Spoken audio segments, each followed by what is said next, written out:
Bonjour à tous, je suis Elodie Bardot, entrepreneur. J'ai créé la méthode Cohérence, un bilan qui révolutionne l'épanouissement professionnel. Et aujourd'hui, je voulais parler du sujet de comment réussir sa reprise de boulot après les vacances. Moi, c'était il y a 2 semaines et je suis évidemment passée par plusieurs émotions, plusieurs étapes. C'est le cas chaque année. C'est le cas évidemment des clients qu'on accompagne tout le temps aussi. Donc, ça vaut la peine de faire un petit partage, je pense, puisque vous êtes nombreux à le vivre là dans quelques jours. Ou alors vous êtes en plein dedans et peut-être que, quelques tips, ça peut, faire une piqûre de rappel, ça peut faire un peu de bien. Donc si, je pars sur, 5 conseils, qu'est-ce que j'aurais envie de vous dire? J'aurais envie de vous dire déjà, c'est de planifier un retour, une transition douce. C'est super important le jour où on reprend, de pas se charger de réunions, de rendez-vous téléphoniques, de toutes ces choses-là. Parce qu'on le sait très bien qu'on va être, on est submergé de mails. On est submergé un peu de toutes ces choses-là et peut-être que vous êtes aussi dans ce cas-là où quand on est en vacances, on peut avoir cette faculté de vraiment couper. De couper, de sortir de tous les soucis qu'il y avait avant le départ en vacances et quand on revient, on peut avoir aussi un peu cette naïveté, ce truc de: «Je reviens dans quelque chose d'édulcoré qui ne l'est pas». Et on se fait happer et on se fait un peu rattraper, par la réalité et la transition, c'est important qu'elle soit douce justement pour pas que ça fasse, trop un électrochoc. L'énorme avantage, je trouve, de ça, de ce retour, c'est, si on a bien coupé, c'est cette prise de hauteur qu'on a et que quand on revient, on prend le temps, on va tout gérer. On a une manière de s'organiser qui est plus fluide. Donc, vraiment, moi, c'est ça que je vous dirais. Prenez ce temps-là et de noter les choses. Tiens, je sais qu'il faut que je regarde, mes WhatsApp boulot, mes mails boulot. Si j'ai plusieurs boîtes mail, bah, faire la liste. Est-ce que j'ai LinkedIn aussi à checker? Est-ce que j'ai des réseaux sociaux à checker? Dans les mails, est-ce que je vais organiser? OK, j'ai lu, je range. Ça, c'est fait. Petit conseil évidemment, mais que vous connaissez déjà, les mails, il faut commencer par les premiers en fait, par l'historique, pas par les plus récents, hein, pas par les plus anciens et on remonte. Donc s'il y a des choses à ranger, hop, allez-y, rangez dans vos dossiers. S'il y a des choses, vous dites: «Il faut que je réponde» et bah, attendez, faites le tour, remontez tout, balayez tout. Une fois que vous avez balayé, vous allez pouvoir redescendre et répondre. Parce que si vous allez tout de suite sur une réponse, déjà, ça va peut-être vous faire perdre du temps.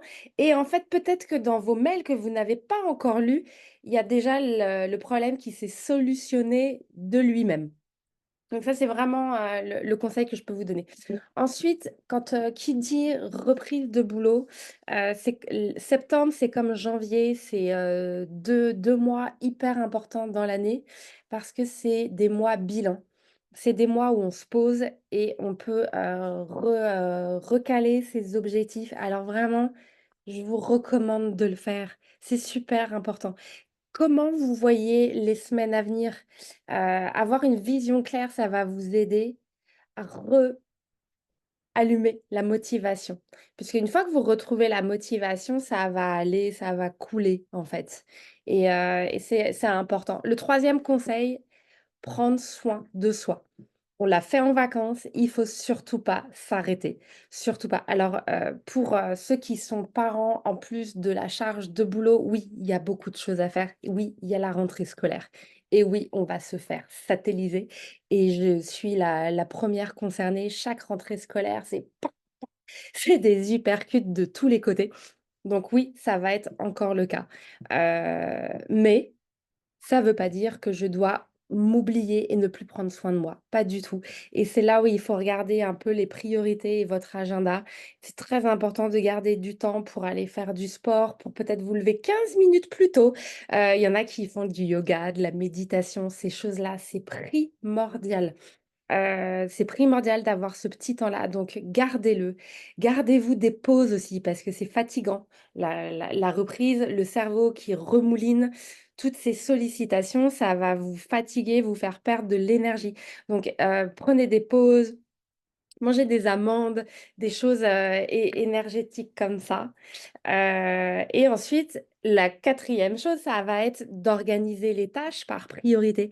Et moi, je vais aller plus loin. C'est comme les fondations d'un immeuble. En premier, avant le premier étage, deuxième, et cetera. C'est vraiment cette image-là que j'ai. Là, je parle aux parents. Si vous avez des enfants, on est OK que ça commence par les enfants. Parce que qui dit une rentrée qui commence à bien rouler, qui est OK avec nos enfants, sont des soucis en moins. On sait que, à leur niveau, tout est OK.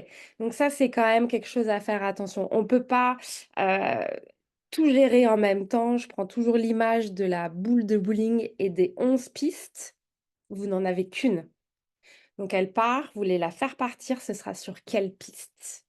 Donc moi, je dirais les enfants en premier, de bien checker et de bien gérer leur rentrée, les fournitures, les activités, et cetera. Donc attention à pas vous mettre des grosses échéances boulot, cette semaine-là, évidemment. Ensuite, bah, regardez un peu comment vous allez pouvoir gérer vos tâches et si vous pouvez y arriver, j'ai vraiment un conseil à vous donner, hein, c'est apprendre à dire non. C'est-à-dire que oui, on est très sollicité, des personnes qui veulent nous avoir au téléphone, des réunions, et cetera. Et il y a des choses, en fait, il y a pas besoin. Vous pouvez challenger votre manager si vous avez un N+1 en disant: «Est-ce que tu penses que c'est nécessaire que j'assiste à cette réunion? Tu pourrais peut-être me faire un débrief». En fait, ayez ce courage-là et de réfléchir à qu'est-ce qui a une vraie utilité. Donc, réfléchissez à ça et à aussi dans votre emploi du temps, à chez vous, comment vous allez, pouvoir, gérer les tâches, quitte à les noter, à regarder et qu'est-ce qui est utilitaire? Ça veut dire qu'est-ce qui va me rapporter quelque chose? Est-ce qu'il faut que je travaille sur un sujet de fond? Ça passe avant tout. Ça pense à avant le traitement des mails, le traitement des WhatsApp ou autre. Donc voilà, regardez, prenez ce temps-là. Quand on revient de vacances, c'est génial, on l'a. Ensuite, dernier conseil, le cinquième, soyez bienveillant avec vous-même, soyez doux et vous mettez pas trop de pression. Une reprise, c'est difficile. Donc on y va step by step et vous verrez que finalement la semaine d'après, ça ira mieux, vous serez revenu dans le courant. Vous aurez repris, vous inquiétez pas, vous allez y arriver. Parce que souvent, on peut se dire: «Mais je vais pas y arriver, c'est trop difficile», et cetera. Donc soyez bienveillants, allez-y en douceur. Regardez les enfants, je suis désolée, je parle encore d'eux, mais parce que c'est un très, très bon exemple.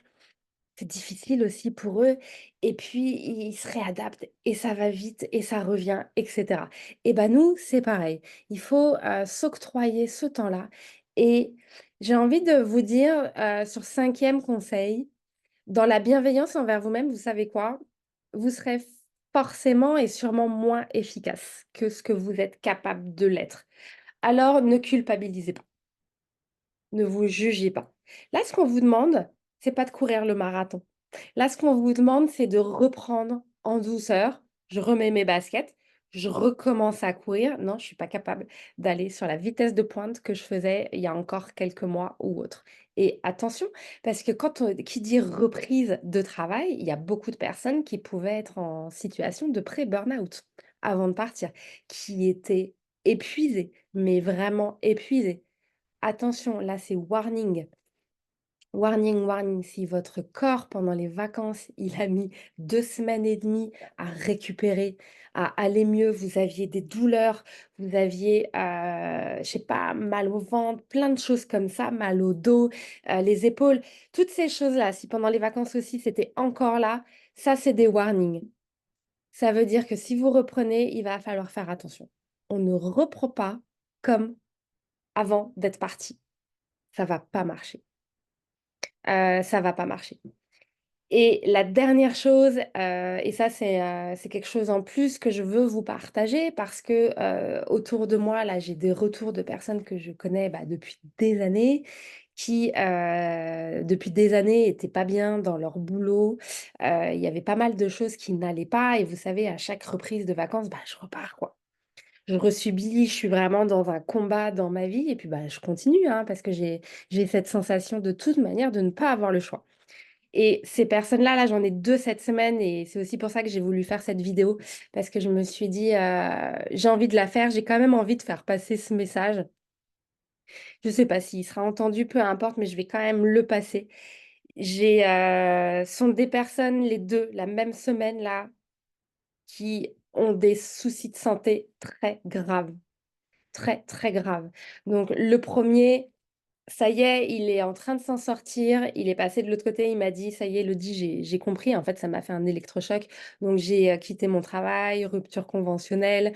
J'ai quitté aussi mon logement. Ça faisait 5 ans, hein, qu'il me le disait, toutes ces choses-là, mais il le faisait pas. Donc là, le fait qu'il a eu sa maladie, ça a été très grave avec hémorragie. Il a vraiment failli mourir. Ça lui a fait un électrochoc. Donc là, il arrive à recadrer. Là, j'ai une de mes meilleures amies qui est en plein traitement de, chimio, radiothérapie pour une récidive de cancer. Évidemment, c'est un cauchemar et elle aussi, ça faisait 5 ans qu'elle était dans le dur et que, bah, ouais, c'était dur, la guerrière et cetera. Sauf qu'il y a un moment où le corps il peut plus, il lâche et elle me disait, hier au téléphone: «Tu sais Élodie, après ça, je sais là, hein, ça y est, je sais, je vais arrêter ce travail-là, je vais repartir sur d'autres choses et cetera». Évidemment, je lui disais: «Chaque chose en son temps. Occupe-toi déjà de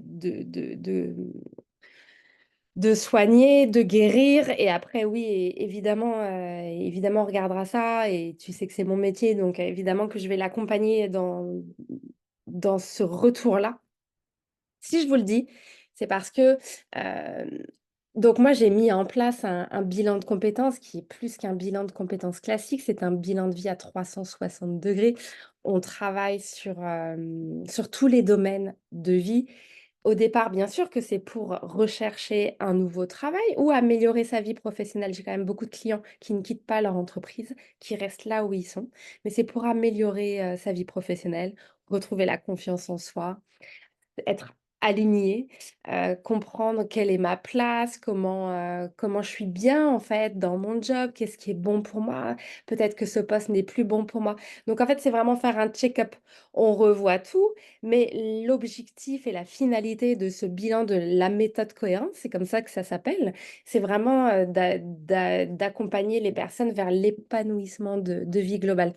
Et si je vous parle de ça, c'est parce qu'on a au moins un client sur 2, si ce n'est plus, qui est en état dépressif, en état de pré-burn-out ou en après burn-out. Beaucoup dans les hommes qu'on accompagne, il y en a, bah, en fait, ils viennent nous voir parce ils sont pris le mur. Il y a plus d'autres alternatives. Donc bien sûr qu'on arrive à les accompagner, évidemment. Maintenant, c'est c'est difficile pour eux, hein, mais on y arrive. Donc ça, c'est quand même la bonne nouvelle, c'est qu'il y a une solution. Maintenant, moi, ça m'ennuie, en fait mais j'ai été dans ce cas-là. Moi aussi, je me suis pris le mur, hein. Moi aussi, il y a 6 ans, ça a été gravissime, c'était en 2018. Moi aussi, je l'ai vécu, ce que je vous dis et je me dis: «Mince, on est en 2024. Est-ce qu'on pourrait essayer de passer un message aux gens? Si vous n'allez pas bien, renseignez-vous, prenez un rendez-vous. Il y a des choses qui existent aujourd'hui. En fait, vous n'êtes pas obligé d'aller plus loin. Vous êtes dans un labyrinthe. Vous n'êtes pas obligé de vous taper, la tête contre le mur. C'est dur ces maladies, c'est super difficile. En fait, c'est vrai enfin, on est ravagé quoi. On est ravagé et on pourrait s'arrêter avant. Alors, je me disais mais pourquoi, pourquoi on n'arrive pas à faire comprendre ça? Qu'en fait, on peut vraiment aider les personnes à aller mieux et à sortir de leur situation et ces retours de vacances qui sont mais tellement difficiles et c'est des alertes et le corps qui vous dit: «J'ai mal, je suis malade» et que ça, c'est des alertes. Donc comment on pourrait faire pour faire comprendre aux personnes qu'en fait, il y a quelque chose qui existe et qu'il y a des personnes qui sont formées? Parce qu'on pourrait se dire: «Ouais, mais pourquoi elle, elle me dit qu'elle peut m'aider, c'est bon, moi, j'ai aussi les réponses». En fait, la réponse, vous savez quoi? C'est pas moi, Élodie Bardot ou mon équipe de coach, heu, on n'est pas du tout meilleur que qui que ce soit, pas du tout. C'est quoi la différence, en fait? Tout simplement, c'est qu'on en a fait notre métier. Personnellement, j'ai fait 10 formations dans tous ces domaines de connaissance de soi, des profils de personnalité, tout ce qui est développement personnel, mais encore plus de choses encore. Et donc voilà, en fait, j'en ai fait mon métier, j'en ai fait une expertise. Les coachs, que je recrute, avec lesquels je travaille, ils en ont fait une expertise. On n'est pas meilleur. Donc j'aurais envie, si je peux juste vous donner une analogie que vous compreniez, parce que moi, avant, j'étais, il y a 6 ans, hein, j'étais dans ce cas-là et j'étais exactement, comme vous. Et pas bien du tout, j'aime pas mon boulot, mais j'y vais, j'ai pas le choix, je suis divorcée, j'ai 2 petits-enfants, c'est pas possible. J'ai vécu tout ça, hein. J'ai vécu tout ça jusqu'à ce que j'ai failli, en fait, vraiment en mourir, et c'est là où j'ai eu l'électrochoc et que j'ai eu le déclic. En fait, c'est quoi? Aujourd'hui, je peux vous dire. Aujourd'hui, je peux vous dire que, en fait, moi, je voyais la vie comme ça. J'avais des lunettes, j'avais des œillères. Je voyais pas ce qu'il y avait à droite là, je voyais pas là. J'avais mon champ de vision comme ça, et ce champ de vision, il était basé sur ce que j'avais appris à l'école, l'éducation, mes parents, les modèles, ce qu'on me disait dans mon entreprise, les collègues, et cetera. Qui toutes ces personnes-là, elles avaient les mêmes lunettes que moi. C'est aussi simple que ça, et c'est pour ça que, ben, moi, à l'époque, ça n'existait pas la méthode cohérence puisque je l'ai inventée. Ça n'existait pas là, ce que je propose. J'avais fait un bilan de compétences très classique il y a quelques années, ça m'avait rien apporté, donc j'aurais jamais imaginé demander de l'aide ou me faire accompagner. Maintenant, ce qu'il faut savoir, c'est que là, vous avez de la chance. On est en 2024 et ça existe. Il y a des outils de dingue qui existent, et qu'est-ce qui se passe? Pourquoi on peut vous accompagner, vous aider? Parce qu'en fait, on va vous montrer que vous pouvez les enlever, celles-là, et que là, il y a pas d'œillère et qu'il se passe des choses derrière, qu'on peut voir différemment en changeant les verres. En fait, qu'il y a des opportunités, qu'il y a des possibilités dont vous n'aviez même pas imaginé l'existence. C'est vraiment ça qu'il faut comprendre. Donc voilà, désolée, la vidéo est un peu longue, mais je voulais partager, bah, ces conseils de retour parce que c'est pas facile, et aussi vous dire, bah, si vous n'allez pas bien, s'il vous plaît, n'allez pas jusqu'au mur. C'est terrible. Alors là, je vous parle de personnes, qui s'en sortent à chaque fois, et donc on croise les doigts pour que ça continue comme ça, mais c'est dur, quoi, et c'est possible, en fait, d'améliorer sa vie sans, aller aussi profondément. C'est tout à fait possible.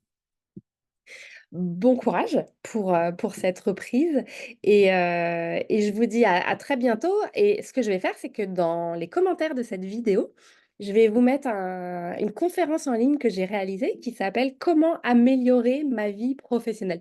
Donc regardez-la, si vous le souhaitez, vous allez avoir beaucoup de réponses, et c'est un peu ce que j'ai expliqué, et qu'est-ce que vous ne voyez pas, qu'est-ce qu'on peut vous apporter, et je pense que ça peut aussi, vraiment vous aider à l'instant T. Bonne journée, merci beaucoup, au revoir.